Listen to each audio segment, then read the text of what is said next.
Hello, good day everybody.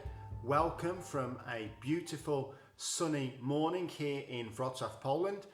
I'm getting ready to go for my morning run, but I've got a few free moments and I would like to take this opportunity to tell people and to make a video about a Bronze Age, Iron Age culture that I find particularly interesting, but is a little bit unheard of for many people in the English-speaking world. The name of that culture is the Lusatian culture, and it's relevant to me as an English person here in Poland because Wrocław was an area which was heavily associated with that culture, and it's got some interesting aspects that I would like to reveal to people today. So I'd like to begin with a little bit of a disclaimer because I'm not a YouTuber. This is my first YouTube video. I don't have either the knowledge, experience or equipment to do this properly, but I think some of the stories from Central Europe in the Bronze Age and in the Iron Age are really interesting stories that I would like to tell about interesting cultures, interesting events, and I would like to share them with a wider audience because I think at the moment a lot of that there is a language barrier there. A lot of good books that I'm reading at the moment are only in Polish language and haven't been translated, don't really look like they're going to be translated. I don't speak Polish particularly well, but I have lived in Poland for a while now, so I can read Polish quite well. I also have the opportunity, being in Poland, to visit lots of Bronze Age and Iron Age sites and see for myself and learn about those cultures which were here. And I would like to present my knowledge to a wider audience. So if this video is taken well, if people like it, I will maybe consider making other videos about other interesting things in Central Europe connected to the Bronze Age and the Iron Age, which interest me the most. So coming back to the Lusatian culture, it's a Bronze Age and Iron Age culture present here in Central Europe, which means you're looking at modern day Poland, Czech Republic, Slovakia, parts of Germany, parts of Ukraine. We know that it had extensive similarities and probably connections with the Nordic Bronze Age. In fact, you can see it for yourself if you come to this part of the world and start by looking at some Bronze Age and Iron Age sites here, for example, in Wrocław, Dolny Śląsk, and work your way further north towards the Baltic. You can really see how there was almost shared cultural continuity between what we have going on here in Wrocław, which is the Lusatian culture, going up further north to sites which are typically associated with the Nordic Bronze Age. Now, the Lusatian culture itself is part of a wider Urnfield tradition. Now, it's called the Urnfield tradition because in the Urnfield tradition, they cremated their dead and buried them in kind of like a very small burial mound, and this was the thing that they did. Now, it is interesting because the Urnfield culture itself is an evolution of the preceding Tumulus culture. Now, the Tumulus culture, kind of the name speaks for itself. They've built a lot of tumuli. Now, tumulus are big burial mounds, otherwise known as kurgans. One of my favourite YouTubers, Survive the Jive, has done a few videos on this, and I think there's some on his Patreon account. There's some other videos that are worth checking out about burial mounds, primarily in the UK. They're interesting videos, check them out and then you'll know what a burial mound looks like. Basically, from the modern perspective, it's going to look like a hill.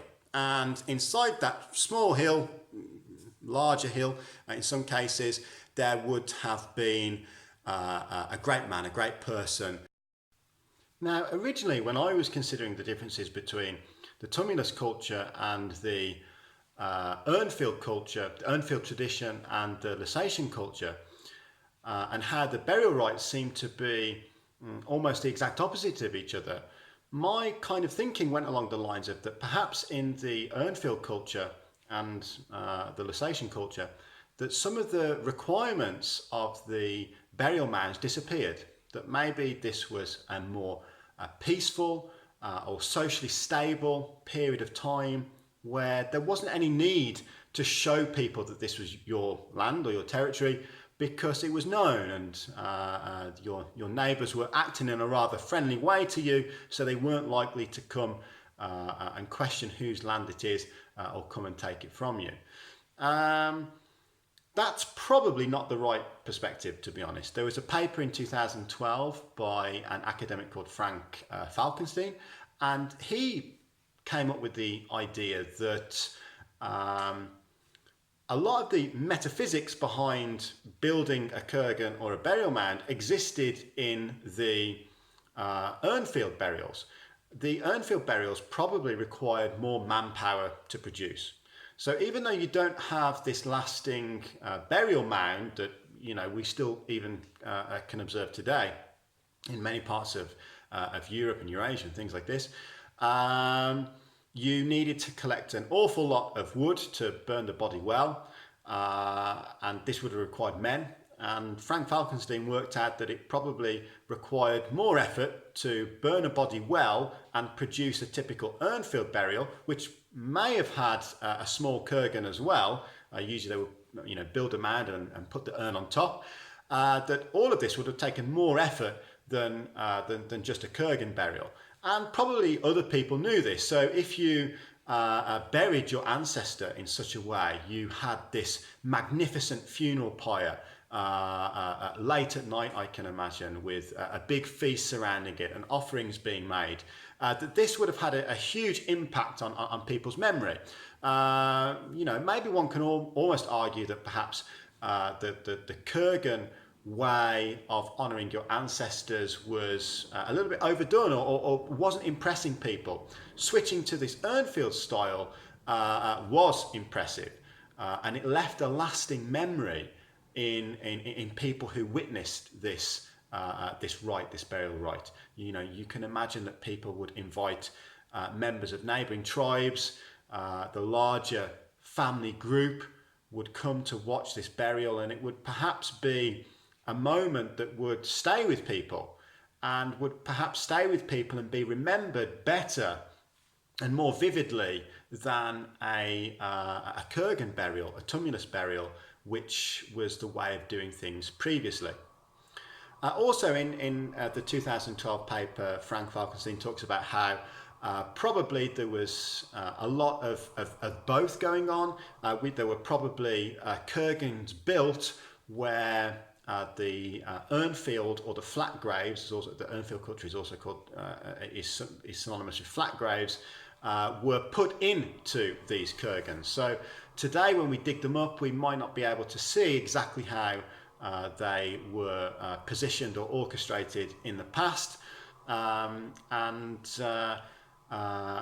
the basic idea follows that the Urnfield culture was producing burial rites which were more impressive perhaps than what had preceded it. That's interesting in of itself, because in later cultures they went back to building these impressive burial mounds. So there's definitely an interesting aspect. I think the primary reason why perhaps my thinking is wrong, that part of the reason behind building a burial mound disappeared, you didn't need to show people, maybe the social system was more organized and solidified, is that we do know in the Lusatian culture they had a high frequency of hill forts. Much more hill forts were present in the Lusatian culture than in other cultural horizons further north or to the south. So it probably wasn't a peaceful time. There probably was a lot of violence. That's why you need a fortified settlement or a hill fort. In fact, here in Wrocław, on the northwest of the city, you can see the remnants of possibly two Bronze Age, Iron Age fortified settlements, which showed that it wasn't a peaceful time, and people probably were trying to come and take the land of their ancestors. So another interesting element of Lusatian burials is that we don't find a lot of metalwork in the burial sites. We find a lot of pottery, and we find many examples of organic residue. Probably they were gifting a lot of food, organic material, in the process of giving grave goods, The metalwork we almost always find from hoards. So if you go to the Archaeological Museum here in Wrocław, they have many examples of Bronze Age and Iron Age weaponry, swords, spears, axes, other pieces of metalwork. Primarily they would have been found in hoards, and the pottery, the organic material, would have been found in the grave gifts. What do we know about the culture of the Lusatian people? What do we know about their day-to-day activities? Well, archaeologists, Polish archaeologists at least, don't really like to speculate on such things. But what we do know is that they probably lived in extended family groups of between 100 to 150 people. We definitely know that the early Lusatian period wasn't egalitarian at all. We see big differences in the standards of burials and the grave gifts, the grave goods which are deposited in those burials, and that's usually synonymous with there being a hierarchy. You have the chieftains at the top with the riches, and those riches are deposited in the graves, and then we have a hierarchy of kind of lower ranking burials where the grave goods are significantly less impressive or less in number. We have examples of many pieces of Lusatian pottery which resemble waterfowl, water birds, ducks, geese, this type of stuff. They're really beautiful pieces. I suggest if you can get yourself into a museum in this part of the world, the Archaeological Museum here in Wrocław is a good place to see them. They're really beautiful pieces of pottery made really well. They seem to have had an important place in Lusatian culture, in Lusatian belief. We don't know why, or we're not sure why. Some people speculate that possibly they experienced a big drought, which is why waterfowl, water birds were particularly important for them, because these birds are associated with, rain and the presence of water and things like that. I'm not too sure on whether that makes a lot of sense to me, but that's the current working theory. They are definitely numerous. There's many examples of such waterfowl pottery that we can see in museum exhibitions. There are some figurines that look like kind of like other figurines that we can find in other parts of the world, especially in Scandinavia. There is a figure again here in the Archaeological Museum here in Wrocław, which for me looks like a fertility god. We have a figurine which bears a striking resemblance to other figurines that we have found representing Freyr, for example. So it's possible that they had a religious belief, a pantheon, which included some type of fertility god or goddess, or god and goddess. They were probably some form of solar cult is often what you can read in academia. This is based on the designs which are imprinted in many pieces of the ceramics and pottery that we find. It seems to be that solar imagery is particularly important to these people. It's difficult to say what their religious practices look like, but we don't really have to guess too much. They would have been Indo-European in nature, a pantheon of gods. So who were the Lusatians? This is kind of like the million-dollar question. Everybody has an opinion, but nobody's certain. When I've been reading material connected to this particular culture, I found that they've been associated with people like the Celts, the Proto-Celts, the Germanics, Illyrians, Balto-Slavs, Slavs, Proto-Slavs, things like this. There's a broad opinion regarding who they were. Now, many modern archaeologists, I find, just tend to stay away from that particular question, or just say that it will always be impossible to confirm whether they were Celtic or whether they were Slavic or something like this. If I had to choose, I would probably say that they were a Celtic group or a Celtic culture.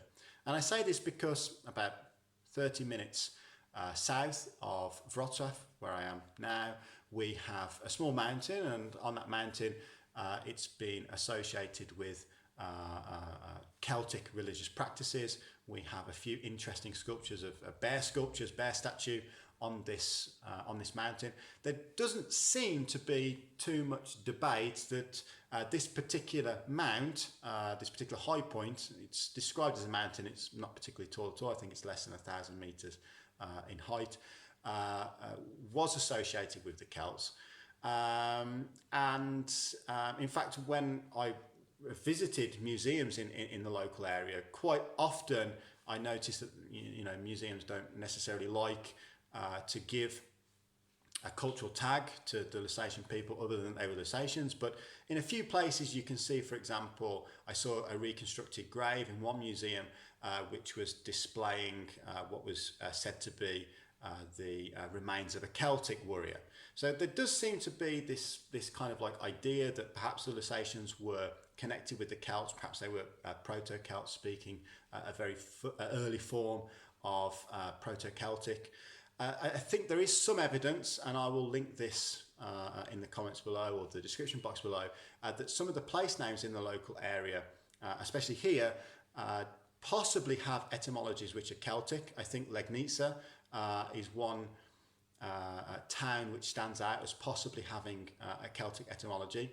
So for me, when we add this evidence together, they shared a pantheon of gods, which is similar to the Celts. Their religious practices, their cultural practices shared similarities with other cultures which we know to be Celtic cultures. We have sites here in the local area which don't seem to attract any form of debate as being used by the Celts. So I think that if I was asked to give a designation to the Lusatian culture, I would probably say that it was a Celtic or a Proto-Celtic culture. In terms of how archaeologists have seen it through time, the first archaeologists that began to dig Lusatian sites were German archaeologists, and they came to the conclusion that it was just pre-Germanic. That it wasn't Germanic, that it was pre-Germanic, but they didn't want to necessarily give any type of concrete definition. Post-World War II, when Polish archaeologists were here, I think early Polish archaeologists said that the Lusatian culture was an early Slavic culture.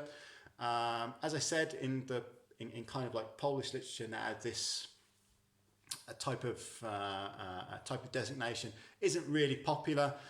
People tend to stay away from giving it a Slavic designation, probably because people, the community, the academic community, we're pretty certain that the Slavs were further to the east in the time period in question. The interesting one is that the Illyrians are sometimes connected with being, or Proto-Illyrians, early form of Illyrians are sometimes connected with the Lusatian culture. There's not really a lot of writing on the Illyrian connection, but some scientists, some archaeologists do state that there are some similarities there. And I think that comes from the etymology of some place names or some river names. But I think if we had to look at which argument was the strongest, probably giving the Lusatian culture a designation of being Celtic is probably one that I would give. But I also agree with the point of view that we're never going to know exactly. You're always going to be able to have this debate regarding what culture they were or they weren't.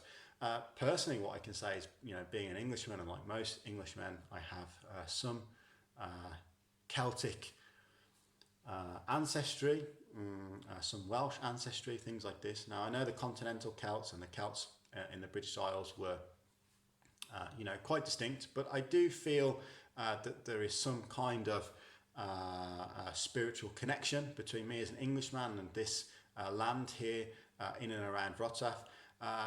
Maybe because it's maybe because of that Celtic connection in the Bronze Age and in the Iron Age, maybe because of the Germanic connection pre World War II, something like that. I don't know, but when I am walking in these Bronze Age, Iron Age locations, when I visit the museums, I can see a definite argument that the Lusatian culture can be associated with the Celts. And so that's it for me. I hope that this video has been a little bit informative for you if you didn't know or you knew very little about what was going on in Central Europe in the Bronze Age and in the Iron Age. I hope that you now have a little bit of extra information about the Lusatian culture. It's well worth coming to visit this part of the world and checking out some of the Bronze Age and some of the Iron Age sites. To be honest, they're not particularly popular. It's difficult to find good maps, for example, or good research which list all of the Bronze Age and Iron Age sites. If you look hard enough and you have a knowledge of Polish language, you can find them. Probably in the next few weeks I might try to translate some of the resource into English so that if you are a visitor here in this part of the world, you can find those sites. And there are many, and people don't realise that. And even if, when I meet local people here in Wrocław and I go to the parts of the city, to the forest in the northwest of the city, people don't realise that they're running on a burial mound or that they're running on the remnants of a Bronze Age fortified settlement or something like this. So it's definitely a part of European history that isn't really spoken about here in Poland, and from an English perspective, you might have read a little bit about it on Wikipedia and things like that, but it can be difficult to access some of the nitty-gritty. My video today was relatively quick and kind of like a passing overview of the Lusatian culture. If you want to learn more, I'll link some interesting resource in the video description, and I more than anything recommend people to come here and visit these sites yourself. Come to those conclusions yourself. You look at those. Do you think the Lusatians were Celts or were proto-Celts? Well, if you come and visit enough sites, you'll begin to put your own image and idea together. Okay, so that's me for now. I wish everybody a good day and goodbye.